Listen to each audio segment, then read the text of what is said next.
But yeah, you were honestly, the first person who interacted with me on Threads. Oh, wow. Tom. So like, yeah, Nice.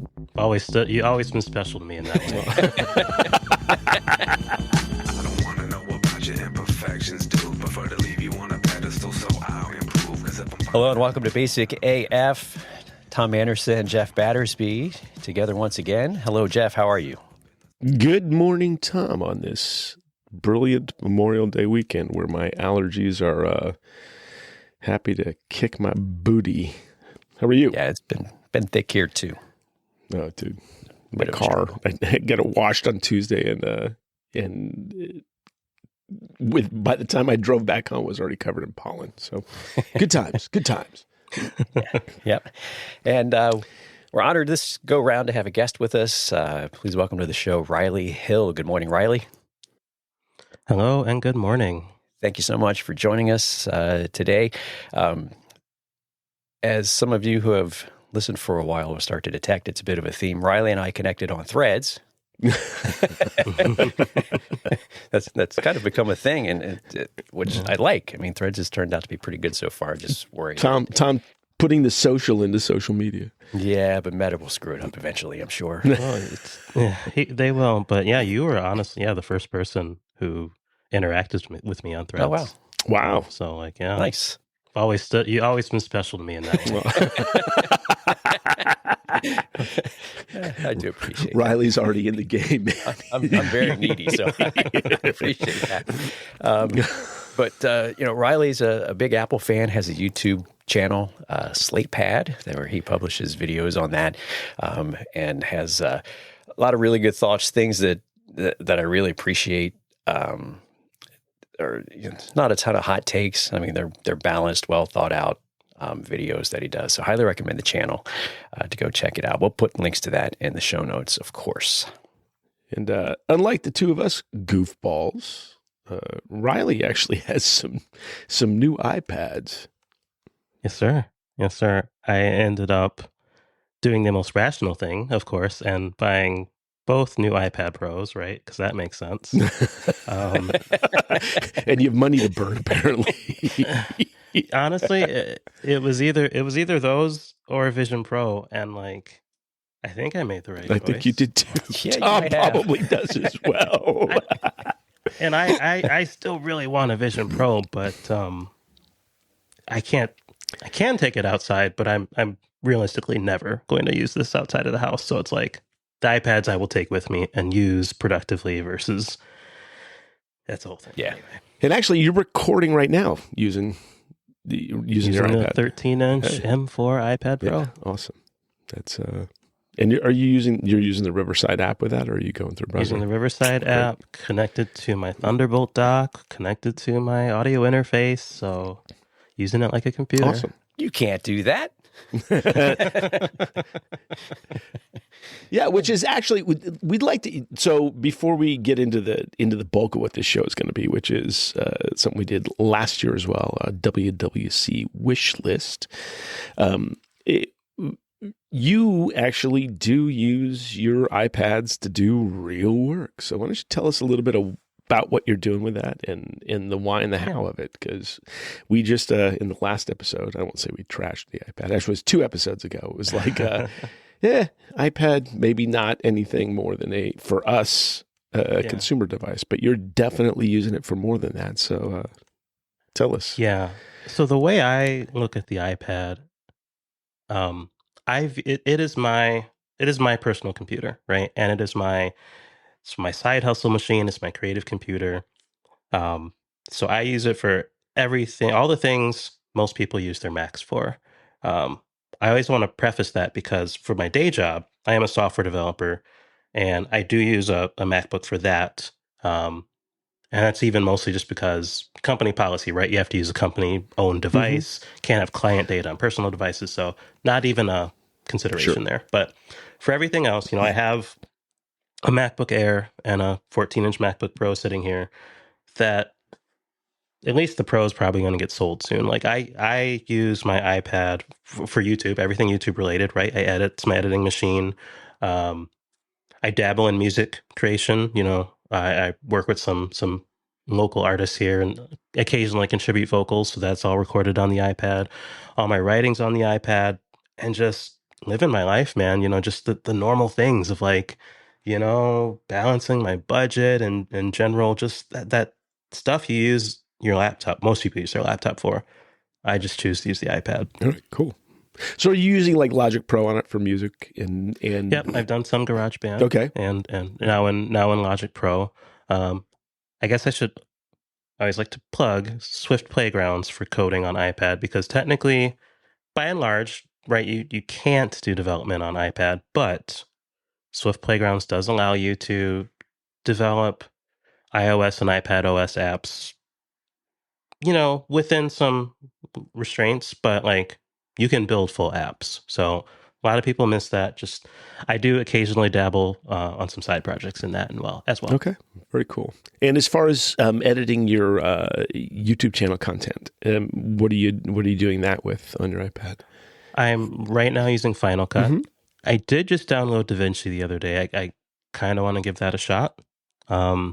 But right now everything's been in Final Cut, and I've been learning both Final Cut and learning how to make YouTube videos at the same time. So it's been a journey. Do you find any pinch points? So, and one of the things that Tom and I have talked about, I for the most part, I'm a writer. IT guy. In fact, Tom and I met. I was teaching Apple certification classes. That's how Tom and I initially met, and somehow he decided he wanted to be my friend. But yeah, most of what I do is writing, and you can use Pages, you can use Word. I don't use any of those apps for writing, and I find it limiting. The one app that I do use, which I've said a lot about here, which is Highland Pro. They don't have an app that I can use on my iPad. So for me, that's pinch point, and I need a MacBook Pro or a MacBook Air to do what it is that I'm doing. Do you have any pinch points, or is it pretty smooth workflow for you, other than what you're saying you're having to do development wise on your Macs? Yeah, the coding thing, like I do less coding outside of work these days than I used to, but I'm not going to turn down Xcode if Apple ever wants to put that on iPad, right?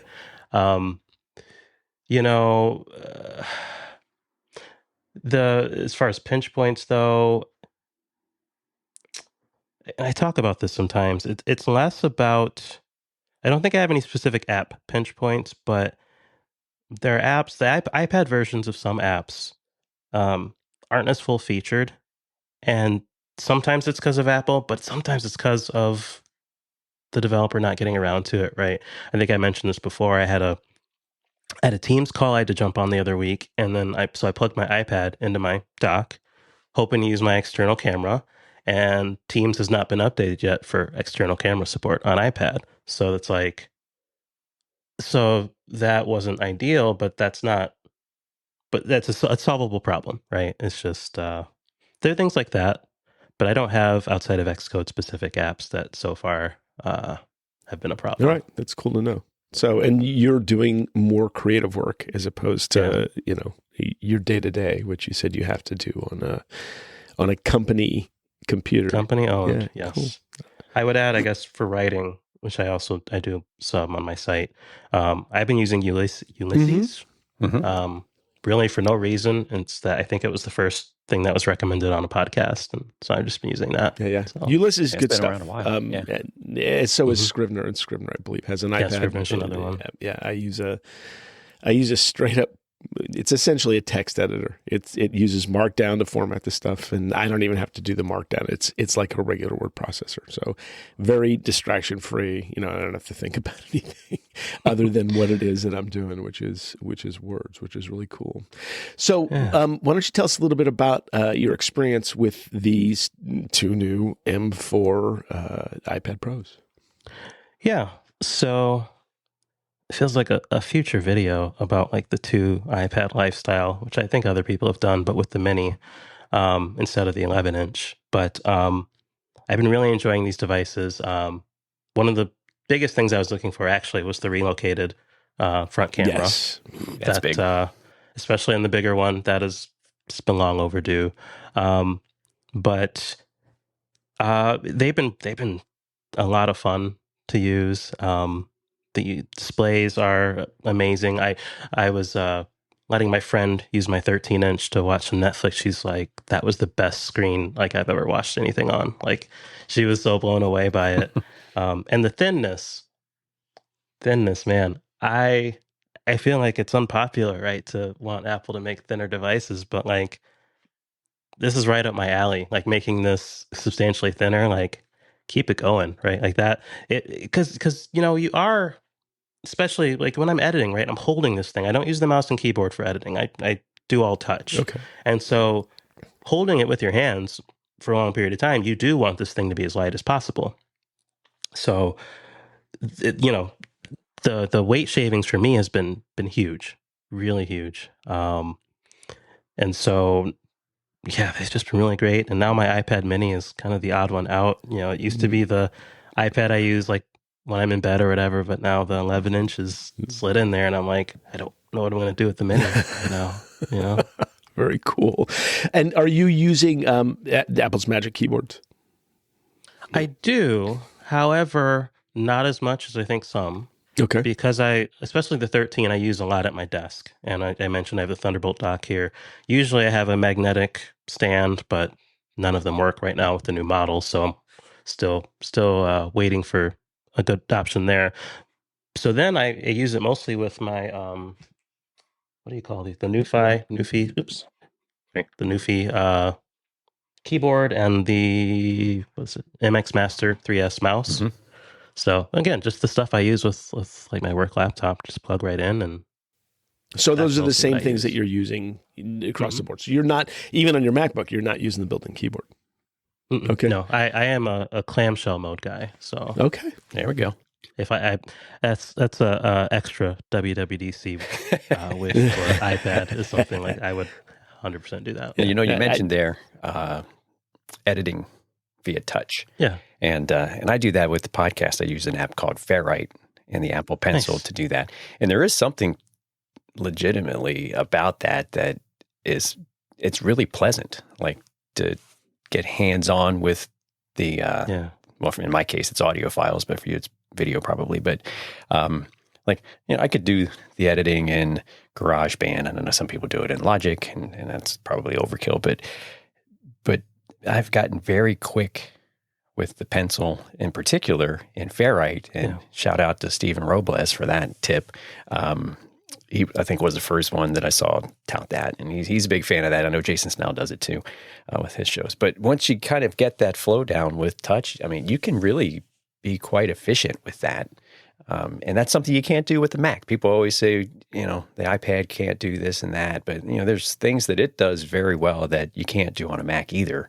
And so that sometimes gets lost, I think, in the discussion. Yeah, I would say that when an app is actually designed for touch, when you try to use it with the mouse and keyboard, it feels not broken, but like weird. I've tried Final Cut on the external display, and it's fine, but like I'm often pulling it back to the iPad display so I can do something with my hands. It's just like, you can tell, when people have put in that work to design an app that way. Yeah. Yeah, and you coming from a development perspective probably see that more than, schmucks like Tom and me who...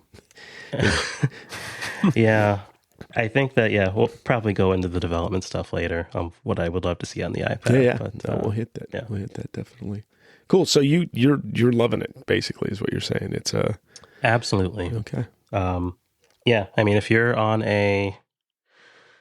I'm trying to think of someone who's not like his iPad, obsessed as I am. But like, if you're on an M1, I think it's worth starting to consider an upgrade, maybe.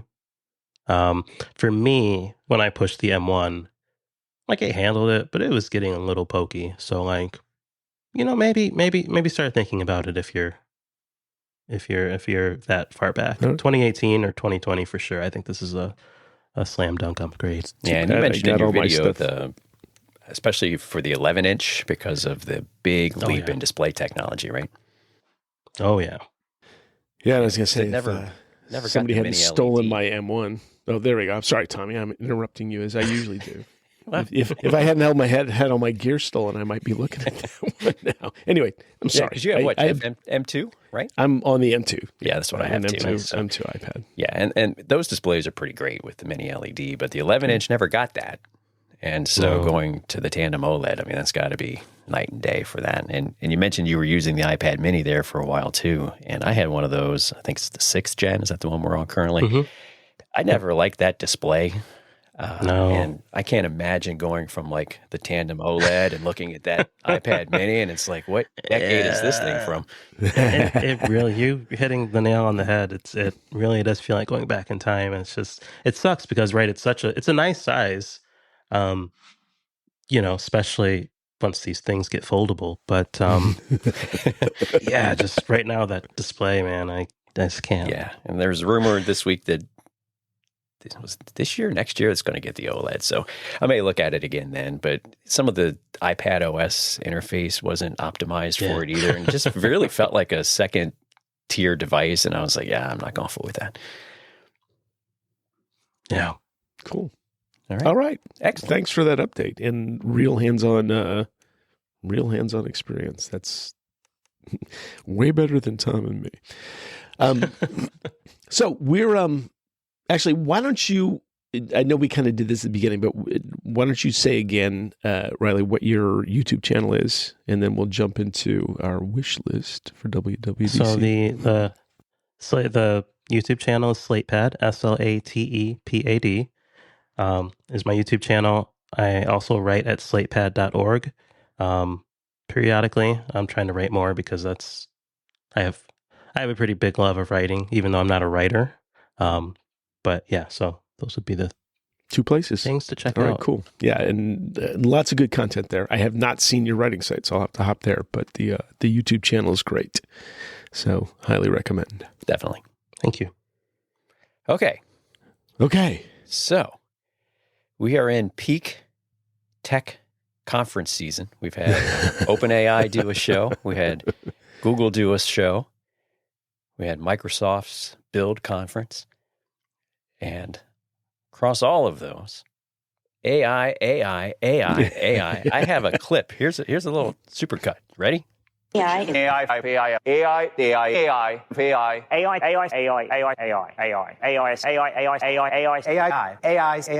I found the AI really useful. Generative AI.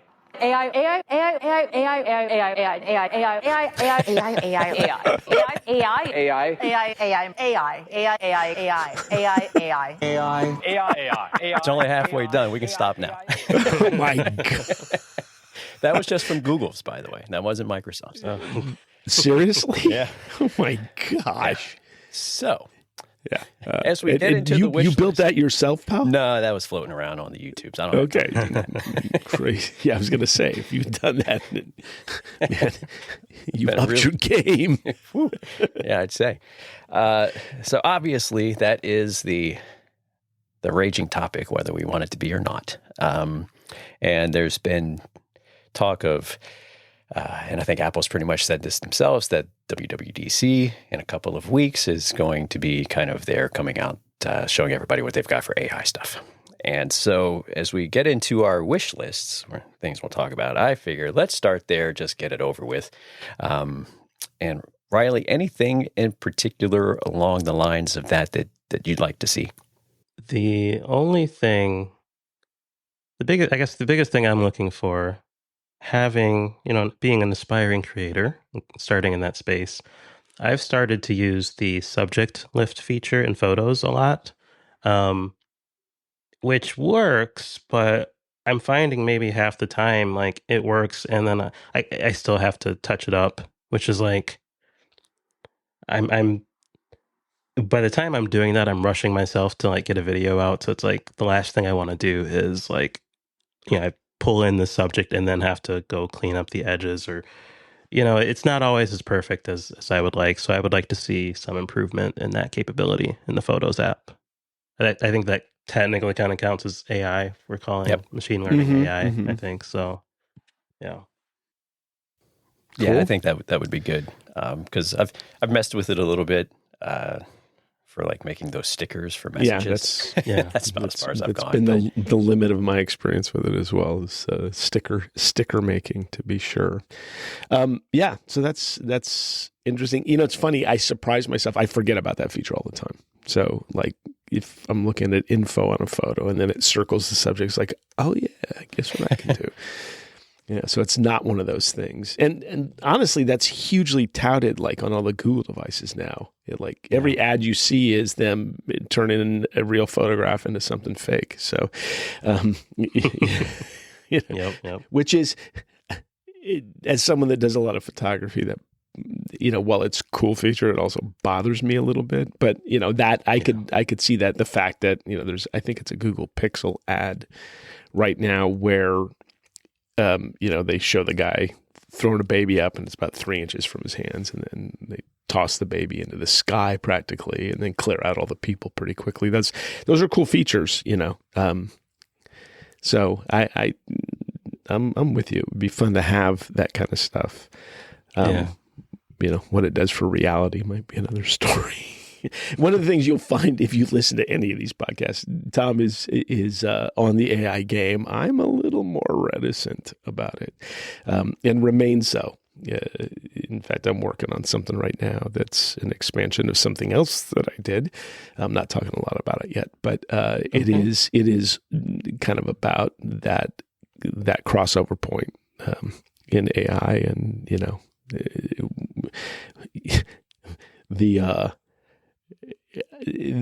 don't know, the place where the manipulation both of image and of human by AI is a concern for me. So, but yeah, I will add my bit, and then Tom, you can add yours. I'd like to see Siri work. If that's something that they can do with AI and do well with, I'd be happy about that. And maybe some tools built in that would detect AI more easily, coming from the device itself, as a means of saying, this is maybe BS, particularly since, the recent stuff. I mean, I know Scarlett Johansson was the big lift, and apparently that's now not Scarlett Johansson. They got used some other actor that kind of sounds like she does is the case. But the ability, like I heard audio this morning. I was listening to a podcast this morning where it was robocalls in some previous election that made it sound, and this was cheesy AI, it sounded like Biden. It wasn't Biden. It was phone calls going out. And man, that's going to be, to my mind, problematic. So yeah, call me a Luddite. You can. I don't care. I'm not in it, but I would like those things to work better, and maybe some detection capabilities built in, which I think would be a good use of AI. Yeah. Riley, you do much with ChatGPT, Perplexity, all those tools? I dabble in Copilot. Yeah. I use that a little bit. But I haven't, because, like I said, I'm a developer. I'm actually mostly an iOS developer. And since there's no, for another couple of weeks, there's no AI, so to speak, in Xcode. I don't have much experience with it, but that should change. Like, I haven't used GitHub Copilot in any meaningful way yet, but that'll change soon. Yeah, and that's actually a great place for it, because for developers, or in my case, like, I'm not much of a script writer at work. Like, I work in IT, and we needed what ended up being just a simple little script to look to see if system settings was open, and if it was, close it, right? Nothing complicated. And that's stuff that I do about once every 5 years. And so I don't retain it. Like, I do it and I just forget it. But a quick little, line in Perplexity, and it was like, here you go. And it worked great. And I think those are good use cases. I mean, sure, you could do it with the Google search, but it just makes it a little easier. And, Google's having some search challenges here. So they're helping themselves much with that. But, and so that, and I agree with Jeff, like, for the AI side, I would like to see Siri pick up some help. We talked in the last episode, I think it was, or the one before, about that story in the New York Times where they said that the Apple executives tested ChatGPT and and finally realized Siri needed a brain transplant, I think was the quote. We went back and forth on whether or not the accuracy of that part. I mean, I think they knew internally it had some challenges, but I would like to see it pick up some stuff.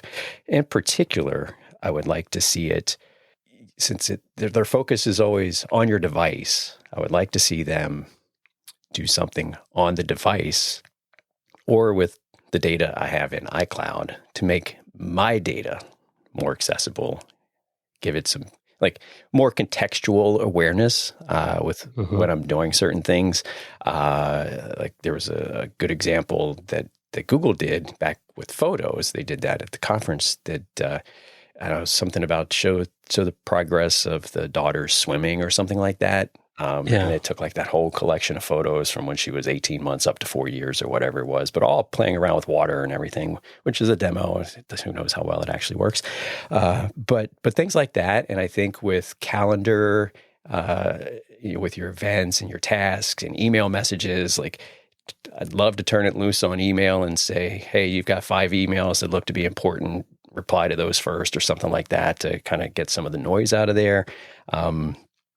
I'd also like to see them make this stuff available to developers through API so that third-party apps that aren't just bolting, ChatGPT or something onto their app, it could use that don't have AI stuff built in right now, because I do use it fairly frequently, like just to save some time. Like if I'm putting together a list, like I'm working on something for my site, that's kind of like a throwback corner. And I'm going to show some old Apple stuff, some old Mac utilities and things like that. And so I was trying to put together a list, and I just went into Perplexity, which I've been testing here for the last couple of weeks, and actually like it quite a lot as a service, because for one, it sources where it gets the data from. So everything's footnoted and you can click out and see the source. But I use that to put together like a list of 30 classic Mac utilities, speed doubler, RAM doubler, Tech Tool Pro, all that stuff. All stuff I knew about, but it took me 30 seconds to do that. And again, a Google search could probably do that, but it's just that it was able to do it, put it in a nice list. I could have it formatted as a table as I want to. So that stuff is helpful. So I'm hoping to see some things like that. Cool. But before we move off the AI topic, I wanted to ask both of you, do you have a sense, because like there's an article a month or so ago about Apple, like their sales in China were falling, and one of the reasons cited was like all the AI features in competing Android phones are making the iPhone less competitive. Like, do you guys have a sense that normal people actually care about these AI features yet? Other than a kind of a talking point, I don't know of anybody in my sphere of normal people, not weirdos like all of us, who are kind of tech heady and thinking about these things.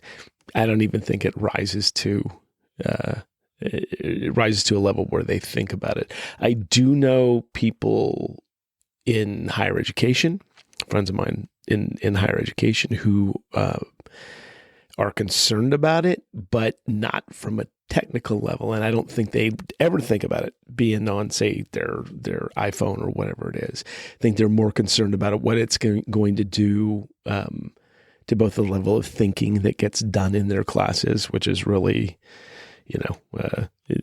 all the media to the contrary aside, that's really what higher education should be about. Actually, education in general, if you ask me, teaching people how to think and reason and be able to be discerning.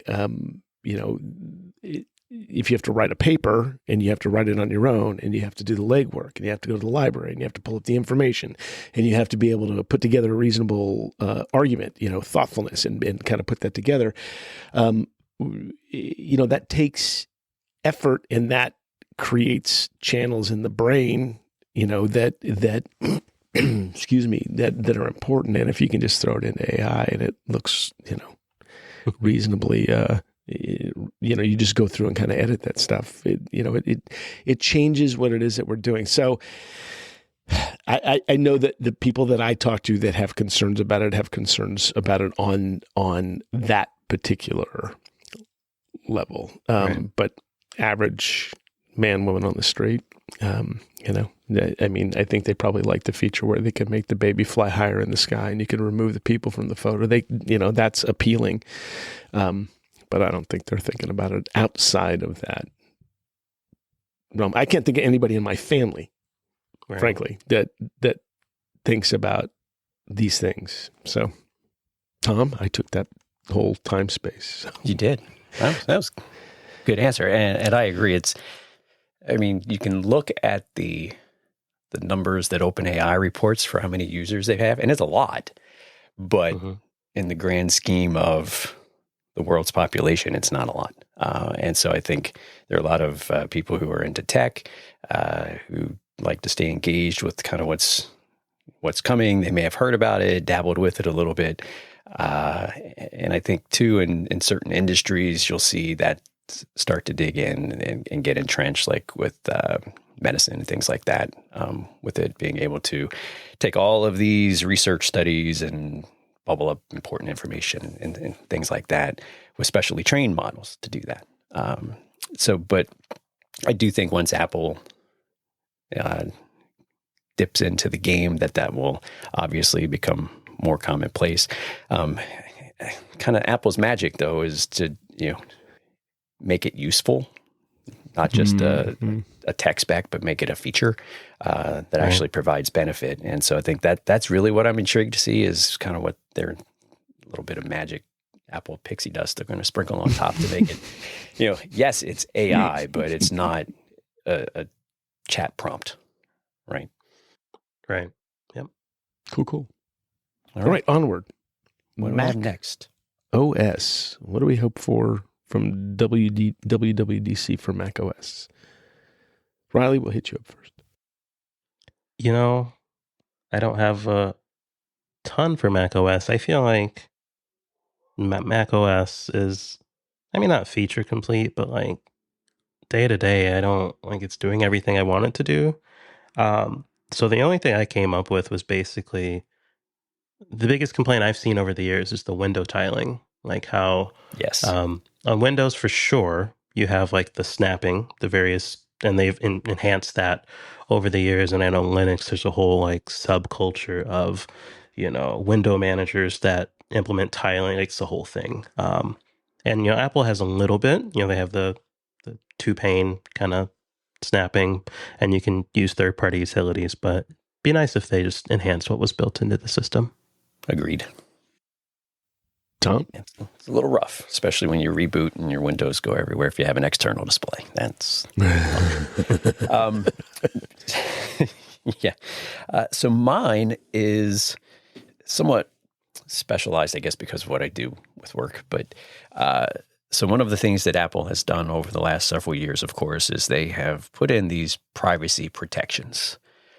You see them on iOS, like when you open up Instagram and you want to do a reel for the first time, it's like Instagram would like to access the camera. Do you allow this? You tap allow. You get it on the microphone. Yes, tap allow. And so they've built these into Mac OS as well. But there's more friction over there for those. Whereas on iOS, if it comes up, Instagram wants to use the microphone. Do you want to allow it? Yes. And it just does it. On the Mac, a lot of times it will say open system preferences and go to privacy and do this. And I'm like, I have no idea why. They just don't make it, yes, I would like to allow it to do this. And where that becomes frustrating for me and is, working IT and higher ed. And so we'll have people get their laptops, they'll install Zoom because we use Zoom a lot, or this would apply to Teams or even FaceTime or anything really, I guess. But they go in, Zoom would like to access the microphone. And then you go to system preferences, or it gets lost behind the window for the application. That happens pretty frequently too. And people are like, I can't get it to work. And I understand why they've put these things in place, and I don't really have a problem conceptually with it. I think it is a little bit funny that they've turned it into Vista. Years back and they used to trash that when they were doing those Mac and PC commercials, and they say, allow or deny. And so it's the same thing. But I get why they do it. I just wish they would streamline it a little bit. Yeah, and there's some rumor that there's going to be an update to system settings, now they call it. Yeah, I can't wait till they make it even worse. You've no faith, Tom. Well, I thought system preferences was bad enough, and then they did system settings, and it was like, oh wow, it can't get worse. Trying to iOS it. I understand. Yeah, I understand why they did that, but Mac displays are wide; they're not narrow, so I don't know why they insisted in making it like an iPhone interface. But anyhow, Jeff, what do you have? Yeah.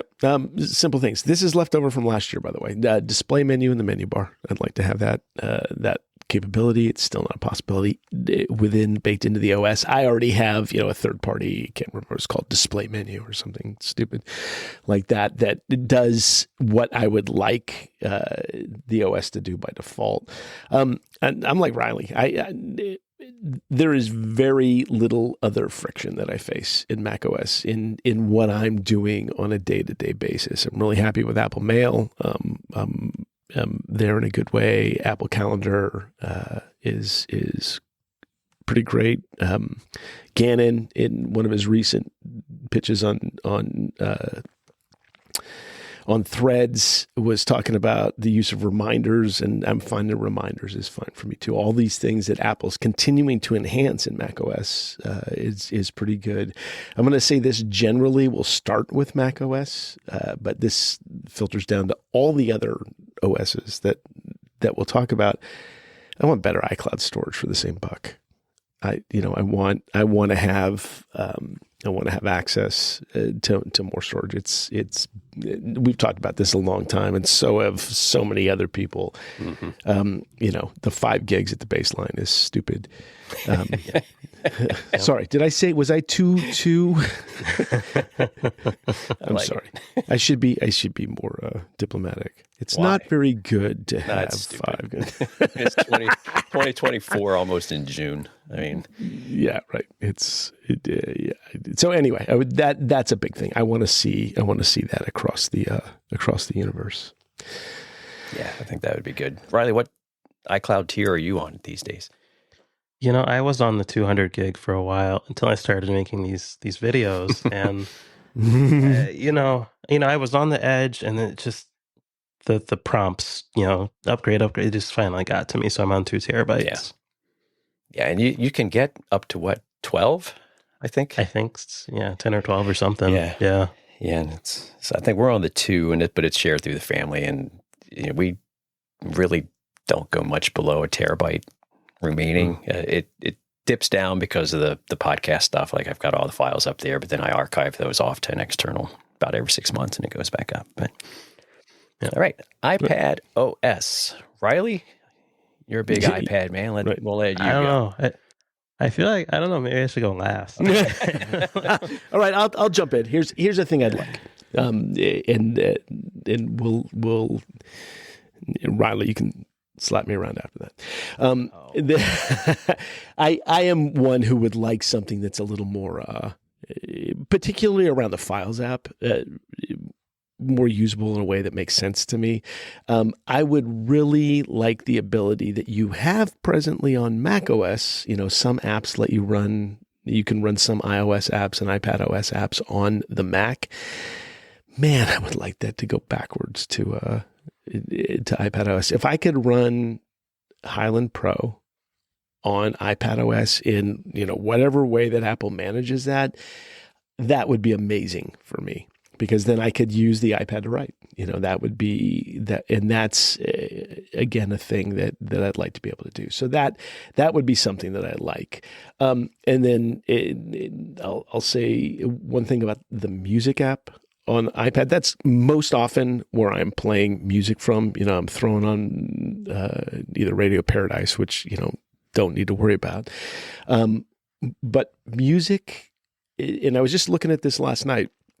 And this is true on iOS and on iPadOS.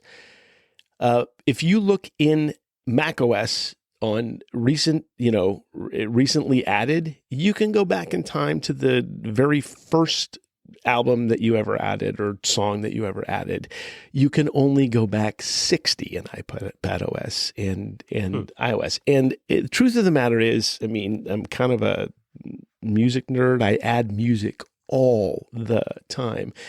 And sometimes I'm in my car and the album that I just added maybe 2 weeks ago is not there anymore because it's tailed off the bottom of that 60 list. Now, some people might say that, I'm as bad with music as I am with books. That's probably true. But I would really, I really want those things to be the same. I want those features across all those devices so I can say, that a month ago, I picked up this, whatever new album I got. I just really want the ability to have that. So that's me. Tom, we're going to let Riley go last. Well, I figure he's probably has the most to say. So yeah. In fact, he's got something there that I agree with. I won't touch on, but I would like to see windowing decoupled from Stage Manager. Because to get it, you have to turn on Stage Manager. Stage Manager, I don't really like a whole lot. And part of this is because I'm 75 years old, and and I'm just used to windowing working the way it works on the Mac. Get off my lawn. Not really 75, but close. And so I like the way generally that the windowing works. Like I know in the first go around with Stage Manager wasn't very good, but I think they made some nice improvements to it last year with iPad OS 17. And so I'd like to see you to be able to just do windowing without, just like you can on the Mac, without Stage Manager. And then if you want the Stage Manager to help keep things organized, that's fine. But it's something about the way those windows jump back and forth, and you have to add things, and I think you're going to touch on this a little bit. So yeah, that's what I got. Maybe some background processes improvements too to make it more computer-like. But that's fair.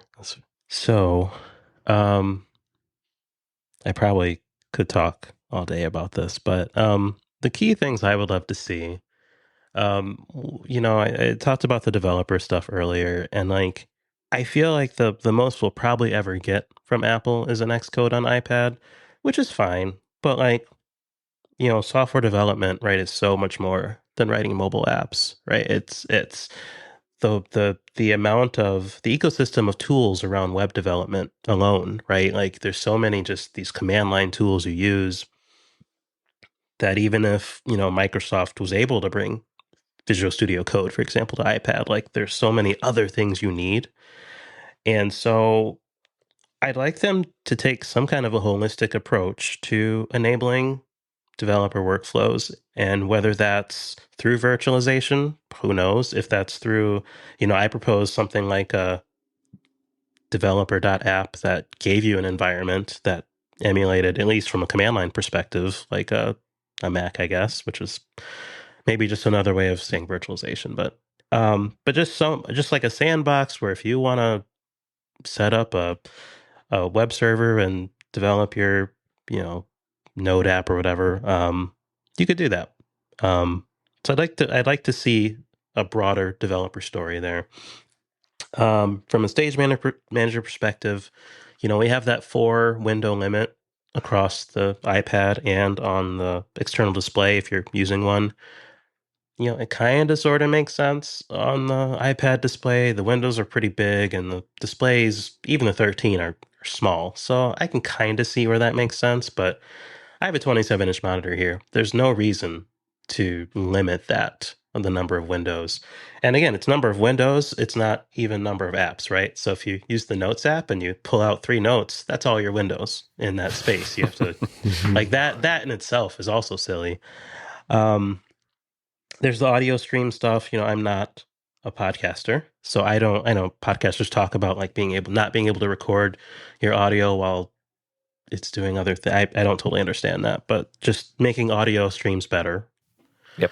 And then, and I put a link in the notes to this rumor that stuck with me for some reason. Things will randomly stick with me. I don't know why, but there was this leaker last year who was it's a whole thing where they found out who he was getting info from his sister or something, and she got fired. Oh, I remember that. Yeah. It was a whole thing, but he was that leaker was leaking some ideas that he thought was coming in iPad OS 17. Some of them did kind of trickle in, but it made me think, because one of the things was being able to have multiple audio and video streams in Stage Manager. And I remember when Mark Gurman leaked Stage Manager before it came out, he called it Pro Mode. Apple was going to develop a Pro mode for iPad. And so that idea, I'm So the idea of leveraging the Stage Manager environment, mode, whatever, to bring more of those computery features, like, if they, as long as they're continuing to iterate on Stage Manager, I think that's probably the best way to do it, so that you aren't inconveniencing the users who are buying just like the $350 iPad and don't care about any of this, right? iPad OS can stay simple for them, but then, turn on Stage Manager, and for those of us who are more familiar, we can do what we got to do, right? So I'd like to see more of a concrete direction of Apple treating Stage Manager as pro mode with some of those things that were in that list. But yeah, Yeah, that'd be I'll good. stop there. Cool. Like it. Yep. Like it a lot. All right. tvOS. I'll jump in right on this. I use Apple TV all the time. Frankly, it is a favorite piece of hardware, Apple TV for me. It really, I've gotten completely rid of cable, don't have any of that, just have internet, love it. It needs a way better UI. Its UI is not really good. It's relatively friendly. They have done a lot to update it kind of under the covers, and last probably 3 or 4 updates. They've done some reorganization and made it look a little better, but the whole interface is still kind of a drag. I'd like to be the ability to be able, like you can with CarPlay, make adjustments on the device itself, on an iPad or an iPhone, to be able to make arrange what it is that you have in it. Otherwise, it's kind of a pain in the neck still to manage. So I'd like to see some other better means of handling that. That's me. Short and sweet. Oh, by the way, just a little side note. I'd also like Apple to allow any of the content that's being created for Apple TV Plus to make bad guys use Apple devices. You can't have a bad guy with an Apple device. No. I know it's kind of a lame. They need to separate anyway. The advertising, The from product the content. placements. Yeah. Okay, sorry. Subliminal, That was yeah. a total side note. But Riley, what do you have? Are you a big Apple TV user? I have one. I wouldn't say I'm a big user. It is, what I use, but I don't watch a ton of TV. For me, it was a couple releases ago. They changed the default behavior of the TV app. So like it used to show you're up next, right, in the big kind of overview, and now it just kind of defaults to Apple TV content or something. Like, I get it, right? The Apple TV at this point now is a vehicle for TV Plus, but I miss that the previous designs that maybe weren't shoving it as much in our face, and I'd like to see less of that, but I don't think we will, and that's fine. It's not a huge deal, but Right. that's all I'd want. Yeah, and I'm not a big user either. We got 3 in the house. Kids have one each, and then we've got the one on the main TV, which I think we've turned the main TV on 3 times in the last 12 months. But it's a 42-inch Vizio from like 2007, 8, and I just don't see the need to get another one. But I have one in the office, and I usually run just the screensavers on it, just to have something to look at in the office, which got me to think it would be nice. I would like to be able to add overlays on top of the screensavers, kind of like when you turn the phone, like when your phone's charging and it goes into that standby mode, and it can show like what's coming up on your calendar or something like that, to maybe extend that over to there, because it would make a great kind of large heads up display as I'm in and out of the office at different times, and can look up, maybe glance at it. And I know a lot of conference rooms we have those in, and we could maybe do something with it there too, to as a kind of a cheap digital signage type thing. But I know they have apps for that, but we're not using any of those. So not using it much. Yeah, I don't really have too much to request. Cool. All right, Tom, we'll start with you with watchOS. Okay. So Watch OS 10, we dragged pretty good when it came out. It was a little rough. Well, I don't know if rough's the right word. Some changes there that I didn't like, and some people felt pretty strongly about. To Apple's credit, they have done a pretty good job, I think, of smoothing out some of that with regards to like the Timers app in particular. They cleaned up a little bit. and switching back and forth between apps with the button and that kind of stuff. I still would like to see third-party watch faces for this thing. I think Apple just doesn't release enough. And I think if they're not going to allow third-party watch faces, the onus is kind of on them to provide more watch faces and more capabilities in the watch faces. And so I would like to see them do that. I doubt they will. It seems like probably like a copyright trademark nightmare for them to kind of manage that, but we'll see. Aside from that, a tiny little thing, and this one is super specific. I would love to see some type of a timer in the workout app. You can do segments and stuff like that based off what you're working, what type of workout it is. But lifting weights, a lot of times you'll do your set, you'll have a minute or two to rest, and it's jumping back and forth between the workout app and the timer app. Even if it just displayed the timer in the workout app, and if you touched it, it just jumped over to the timer app and you had a link to get back, something like that. And then the final thing I had is I've noticed like the background app refreshes for the watch a lot of times, and I don't know if this is a watchOS thing or if it's a developer thing based on the application, but like I use Things, and so I have it in the Smart Stack, and I'll notice when I look at it, and I see this with Calendar too from Apple, is I'll be knocking things off of the things list as complete, but it doesn't update in the Smart Stack, or I'll change something on my Mac on a calendar event that, maybe the time change. We couldn't meet at 1, we had to meet at 3. Well, at 12:50, I'll still get the notification on the watch, hey, meeting's coming up in 10 minutes, but it's really not because that just didn't get down. And I think that comes from the phone. So that's a little bit different. But some of those background things, I think, just aren't as tight as they should be. Developing for watchOS is terrible, by the way. Like, just a terrible experience. That might explain some of it. Doesn't surprise me. I guess mine's really quick. Although, Tom, what you just said made me think of just watchOS 10. There were those points, like getting in the app switcher, getting to Apple Pay, that like didn't have that Apple polish, right? Like, at least for me, when I double click the home button and like you see the home screen for a second or something, and then it's the really carousel weird. comes up. Like, yeah, that doesn't feel right. So I like that. It seems a little better. I was just testing that. But really for me, it's the music app, which I want to use more on the watch, but maybe I just use it weird. But like, I've always hated that if I go to a playlist, it just starts playing instead of letting me pick where in the playlist I want to start.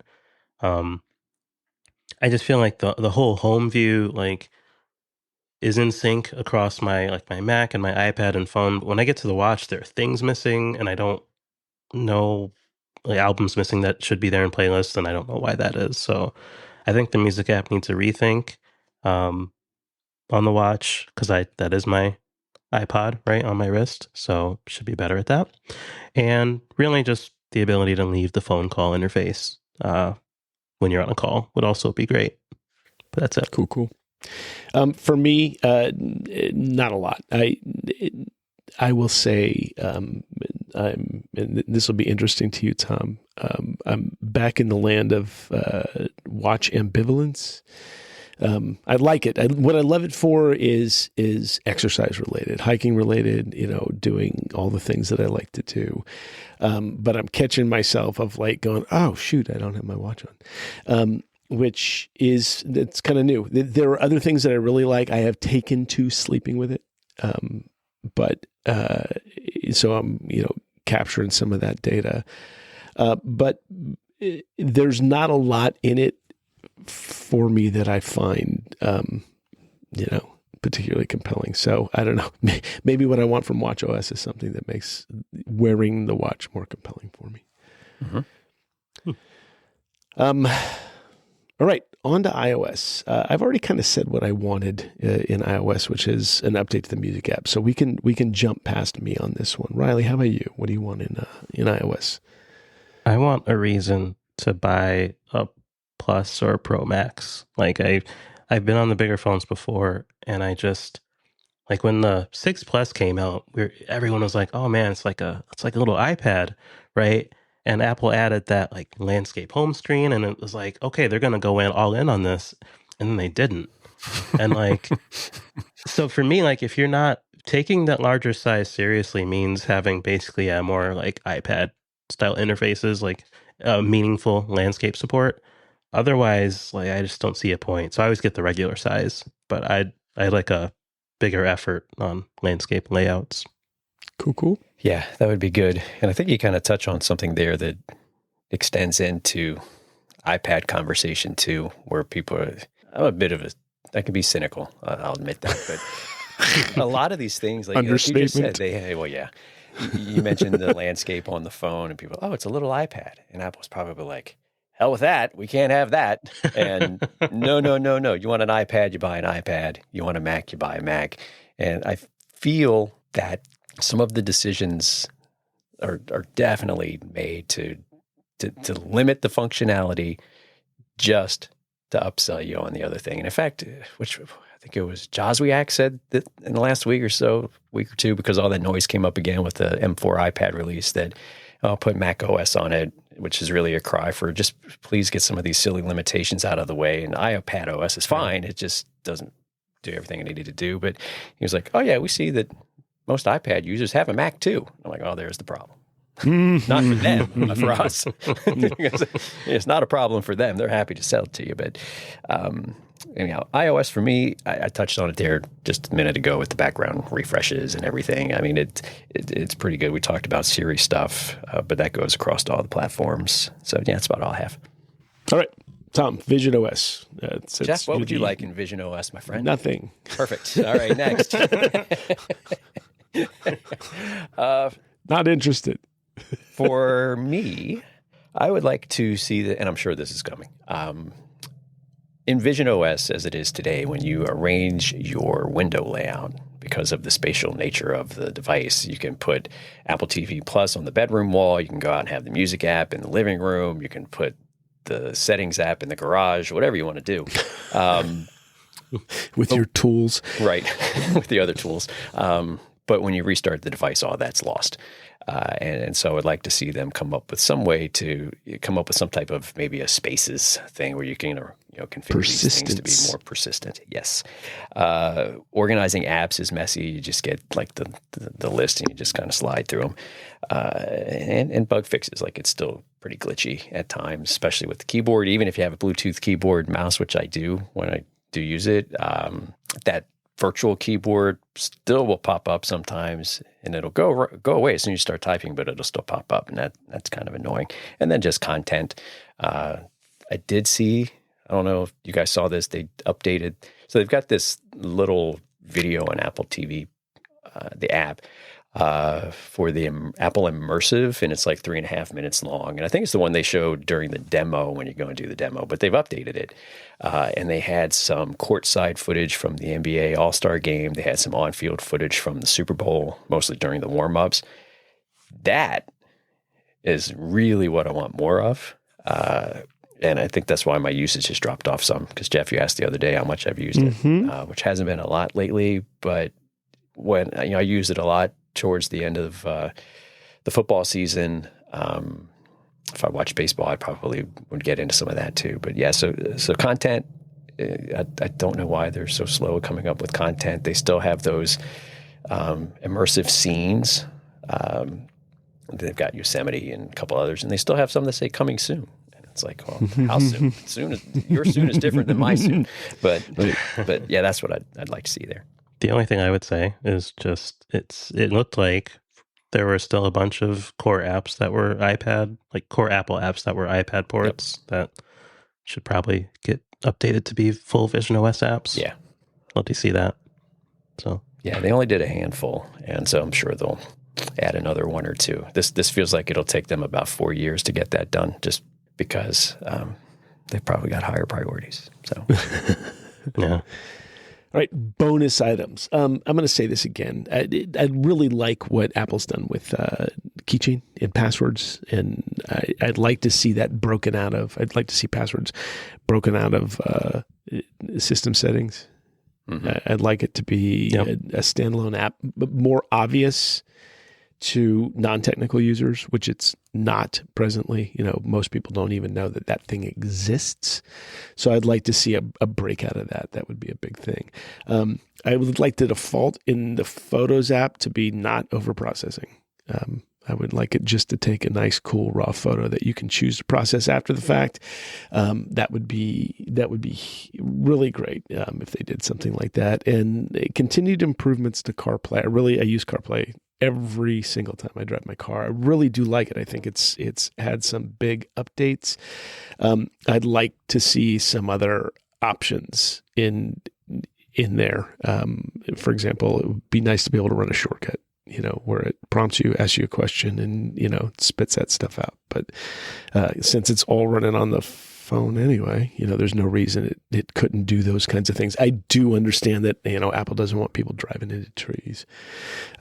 So that's a reason maybe not to do those things, but I would like to see that. My bonus item is calculator for iPad. I'm so tired of hearing that complaint. Just do it,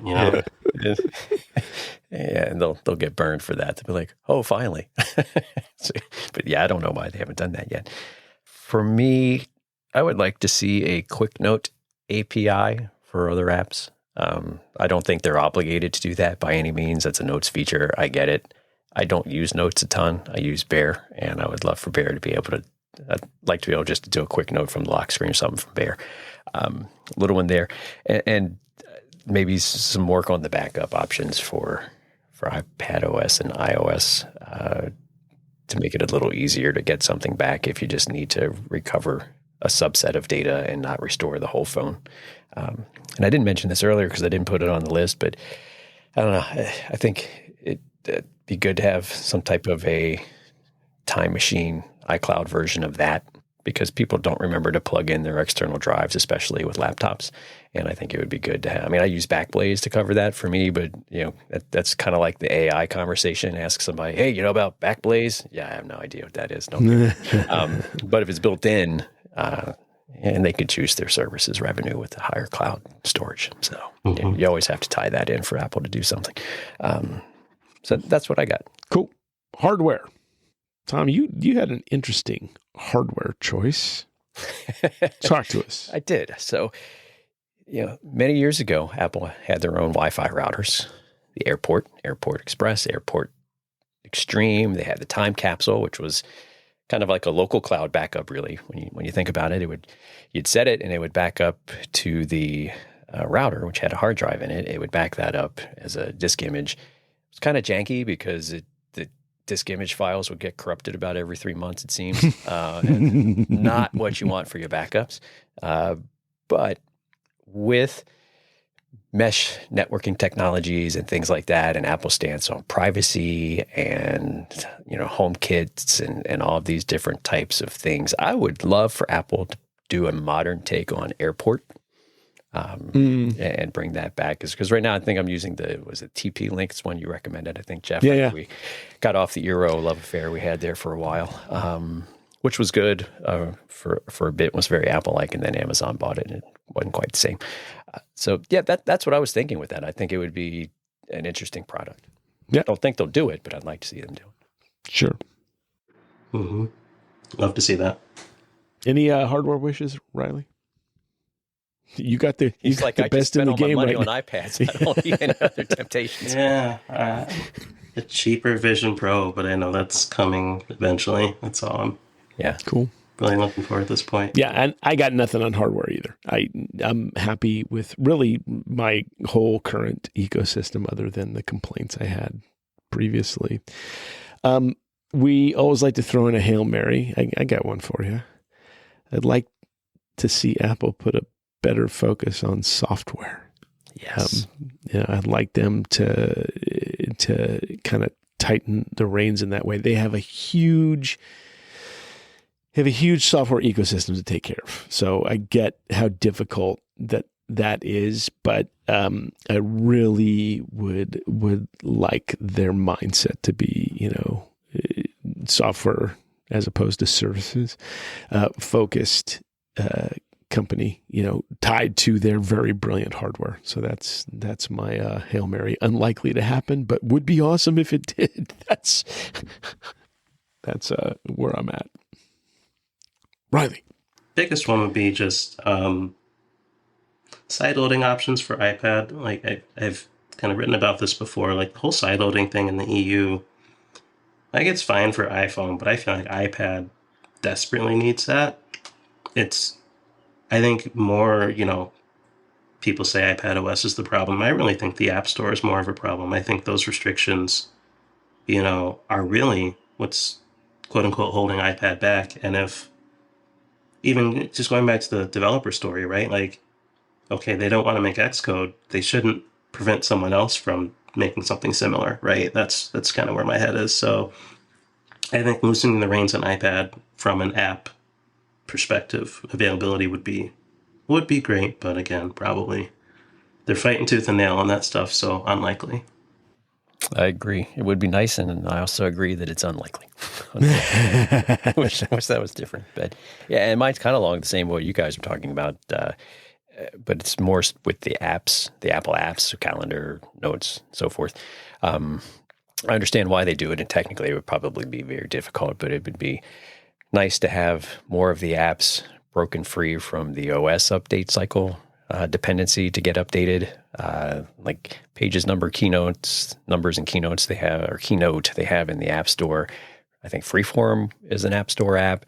So they have some, and if those were to be split out and maybe updated a bit more frequently, but I'm sure that's not very high up on their list, and I could probably understand why, but it just seems like sometimes things are slow. And I know we're talking out of both sides here. We're saying things are slow, but yeah, things don't work very well. So do it faster. Which is not really how it works.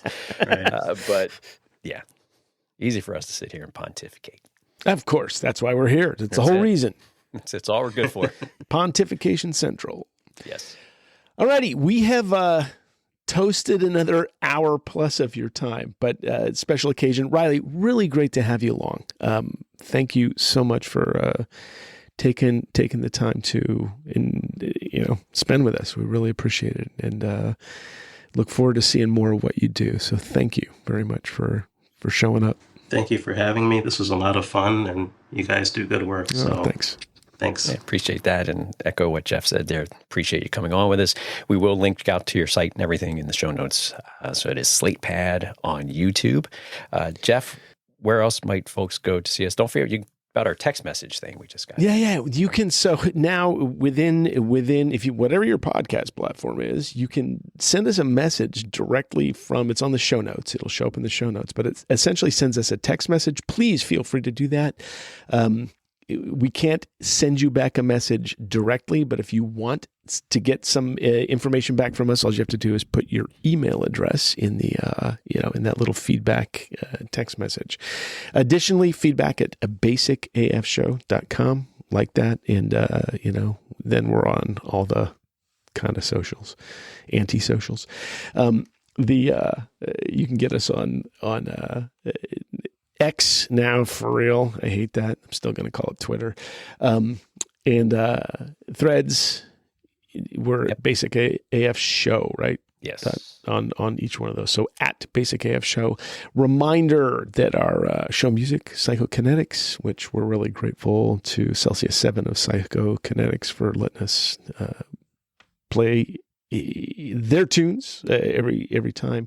And then we've got Randall Martin Design for our show artwork, which still the best.